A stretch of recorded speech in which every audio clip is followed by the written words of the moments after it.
بسم الله الرحمن الرحيم. درس نوغاي جينا بون اندر دير تكرمتن الدين يدين اندر باس تشابانتاتي اتامون 33 hani ko ender filo fatiha wonde jonno e hewti kalannode filo fatiha ghayril maghdubi harawna ben be tikkere ma woni alayhim e dow mudum wahum ben al yahudu ko al yahuda yutibe annabba annab musa ma'ahum hino wonde mabbe ilmun gandal walam ya'malu bihi e gollirali gandal mabbe ngal nas'alullahi en toro alla an yujannibaka de o woddintinayma tariqahum e lawol mabbe gol wala dallina wona be majjube wahum ko fanda ben kadi an-nasara ko an-nasara ben wi'ube ben ne yutir bawa annabi isa ya'buduna Allah berewa Allah ala jahalin e hore jahiliyagal wa dalalin e majjere nas'alu Allah den toro Allah an yujannibaka nde o wo'intina ma yasiddo tariqahum e lawol be majjube wa dalilu dallina dalilu majjiba be dalilu seede be ko majjibe qawluhu ta'ala ko kongol makko kanko towdo on ul wi'u hal nunabbi'ukum tawsiyon accene humpita on bil akhsarina ben burbe perdude a'mala golle alladina ben dalla yebi be sa'yuhum golliji mudum fil hayati dunya kan gurna gadna wa hum kam la yahsabuna bi sikka annahum kam be yuhsinuna bi mobbina sunan hakke be mobbingol hibe sikkatu wonde kambe gasi dum don ko kasimore kaafi itta aya 54 wal hadith e hadith go kan ardon kadi annu eggude en laado sallallahu alayhi wasallam ilaado maki la tattabi'anna on jokkay sanana taado ko la tattabi'unna to de windi la tattabi'unna on jokkay sanana date ko faanda o sanana do ko date on jokkay date man qabilakum ben attibe on hadwal uddati embere leɓol dagawal bil uddati e leɓol dagawal wote udda e ndew riisi sahan ko leɓol ko dagawal ngal haɓɓirte kon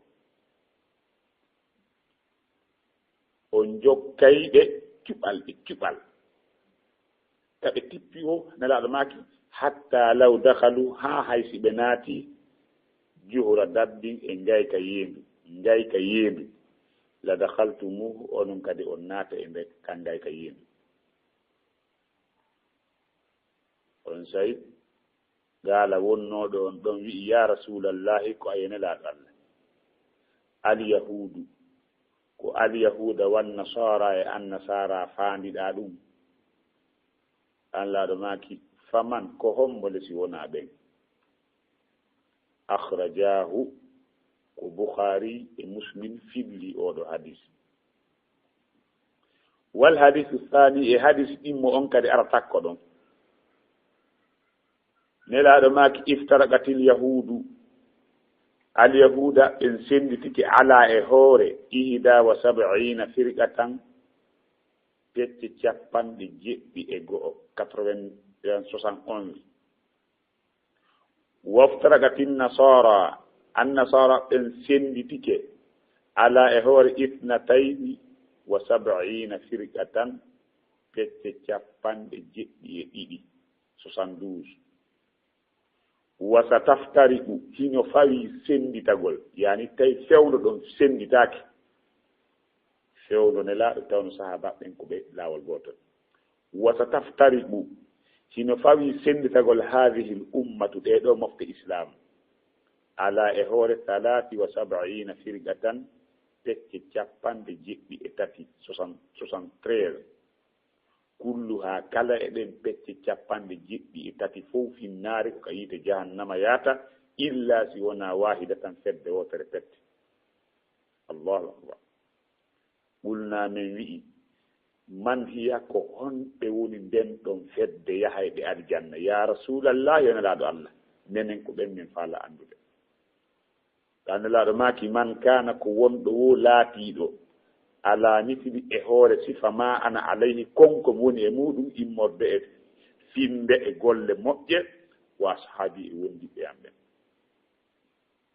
ɗo laaɓi pos firgatu naajiya on ɗo ɓangi pos ko kala laatiiɗo e hoore ko nelaaɗo e wondiɓe makko ɓe jokkunoo kon immorde e findeeji e golleeji e jikkuuji ko ɓen ɗo won daɗa ɓen e dumayi Allah in torki Allah yo Allah wattuɗi en e ɓeeɗo daɗayɓe amin jooni noon ko ɗo wonɗen darade taw yiltoɗen ndaren si en waawa ɓangingol ko yewtaa ɗo seeɗa ɓaa gandal men ngal nawasino ɗuuɗi ko ɓangingol anndi iɗen anndi en janngii ɓaawo gaa ihdina fewnu men assirata almustaqima laawol feewngol sirata alladina laawol ɓen an amta alayhim ɓe neminɗaa e dow muɗum peewal immorde annabaaɓe e goonginɓe e sahindinaaɓe e moƴƴuɓe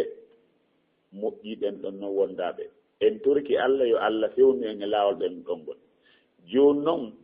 koye en toro kal Allah kadi wonde yo dandu en jokkugol laawol ɓeeɗa kadi ɗum noon wayril magdubi alayhim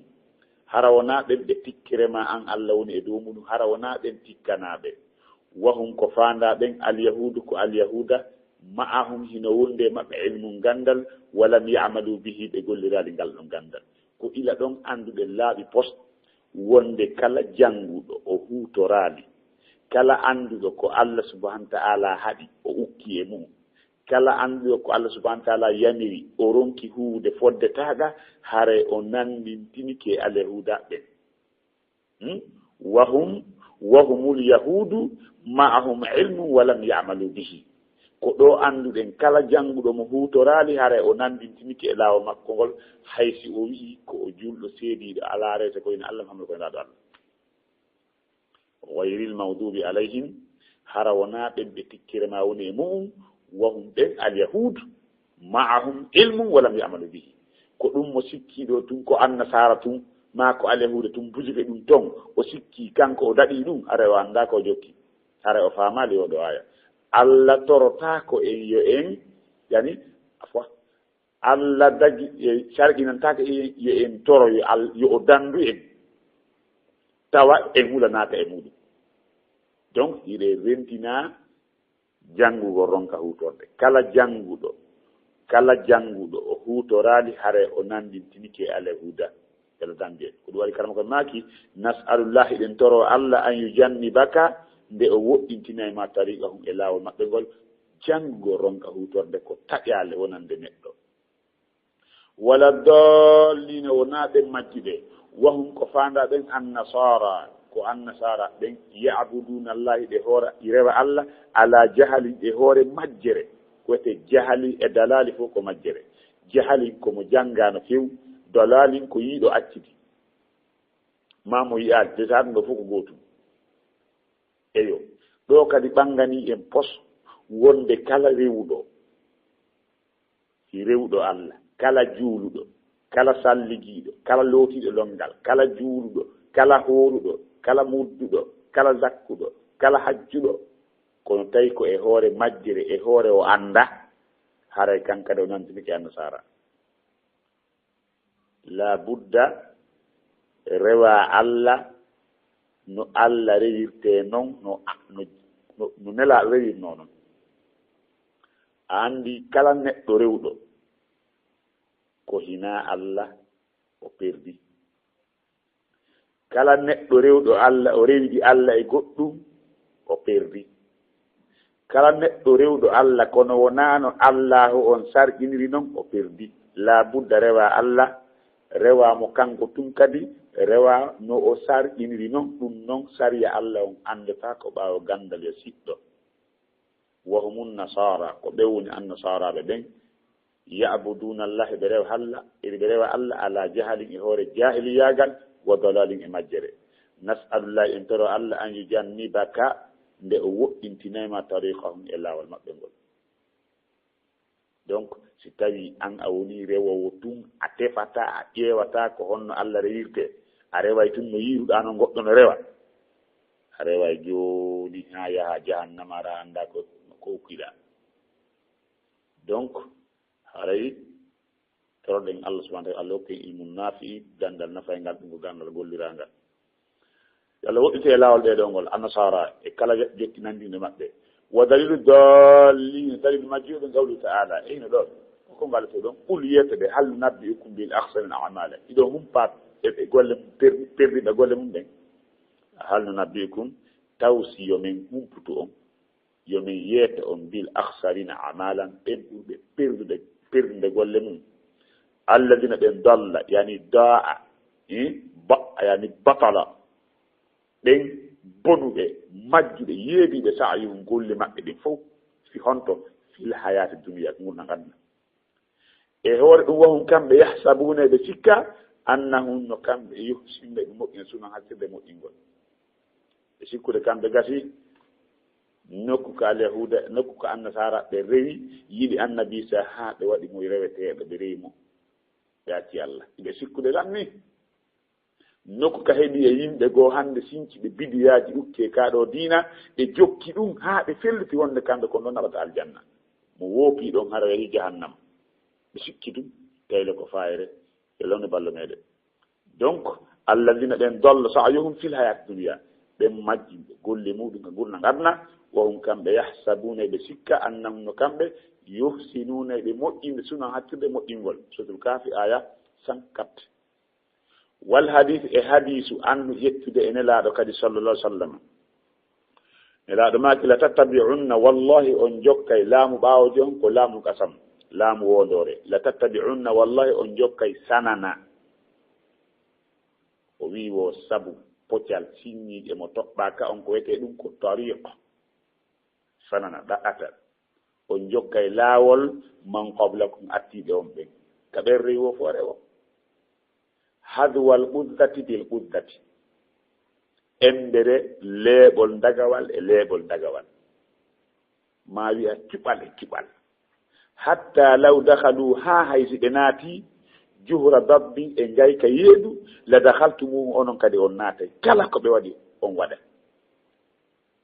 dala wonɗo on ɗon e saha baɓɓe ngo hilliɗo addition o wi ya rasulallahi ko ayene laaɗo Allah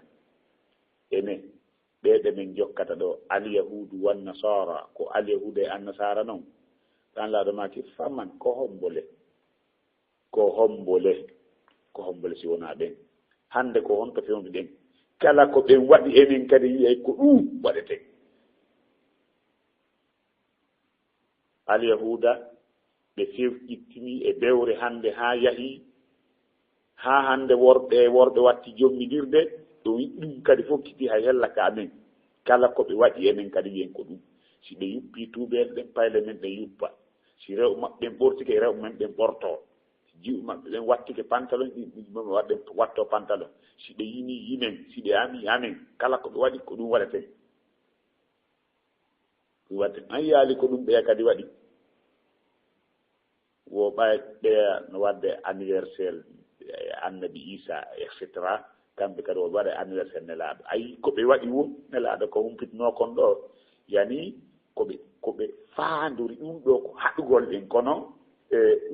yimɓe ɓen sikki wonde ko yamirode haccet ɗo koɓe hukki e ñemtingol ɓe alyahuda ɓe anasara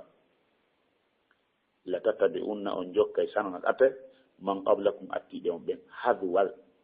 hadwal uzdati emberen leeɓol dagawal bil uzdati leeɓol dagawal hatta law dakhalu ha haysi ɓe naati juhra dabbi gayka yendu la dakhaltumuhu onon kadi on naata e muɗum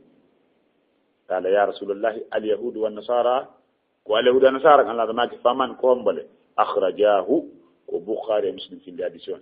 wal hadithu thani hadis ɗimmo on kan no arde ɗo elaɗo maki sallallahu alih wa sallam iftaragatil yahudu alyahuda ɗen senditike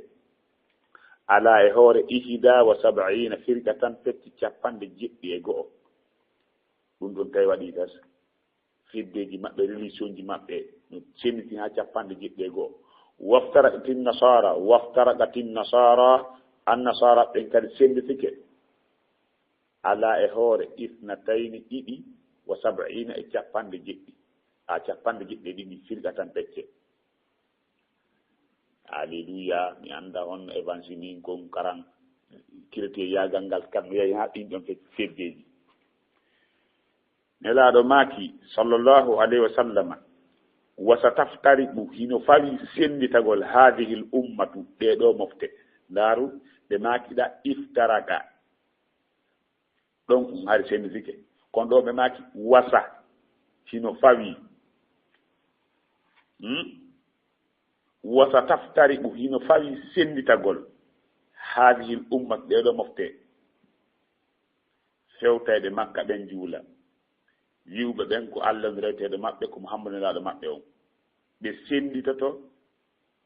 ala talati wa sab'ina firqatan e hoore pecce capanɗe jeɗɗi e tati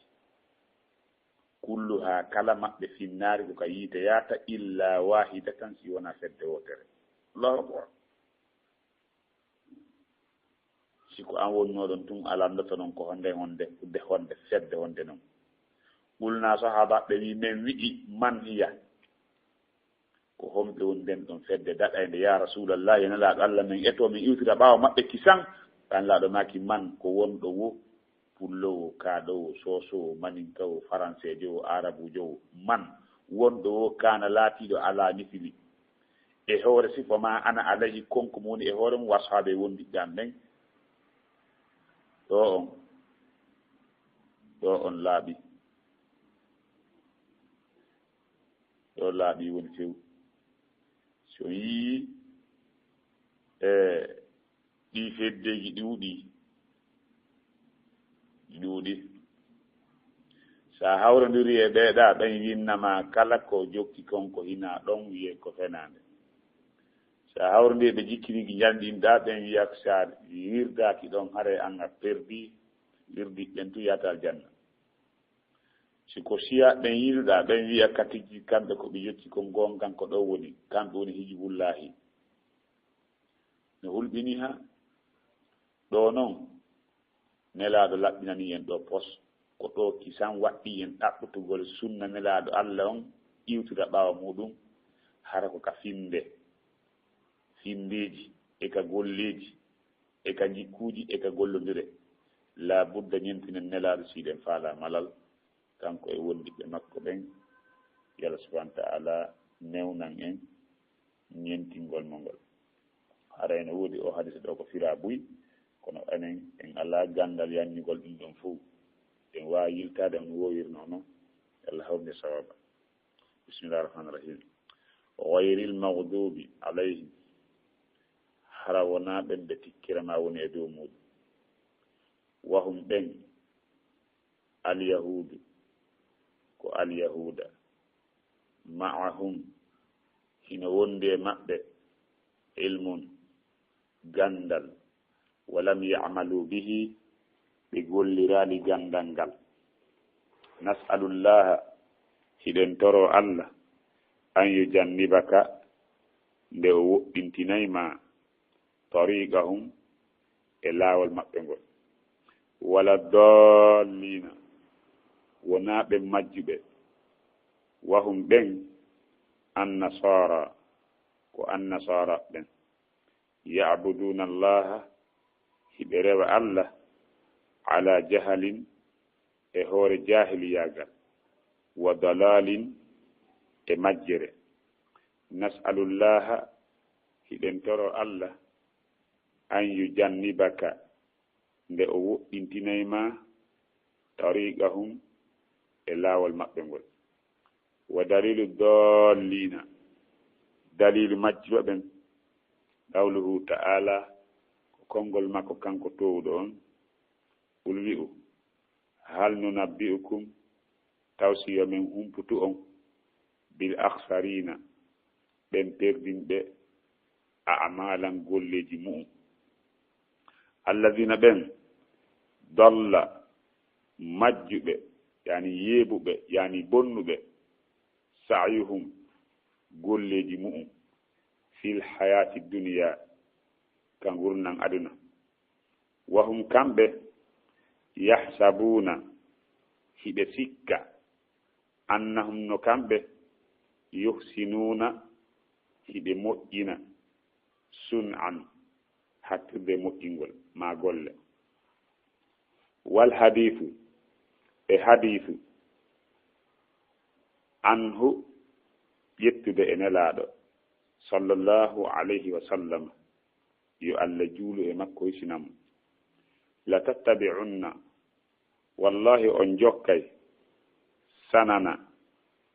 ɗate man qabilakum attiɓe on ɓe hadwal uzzati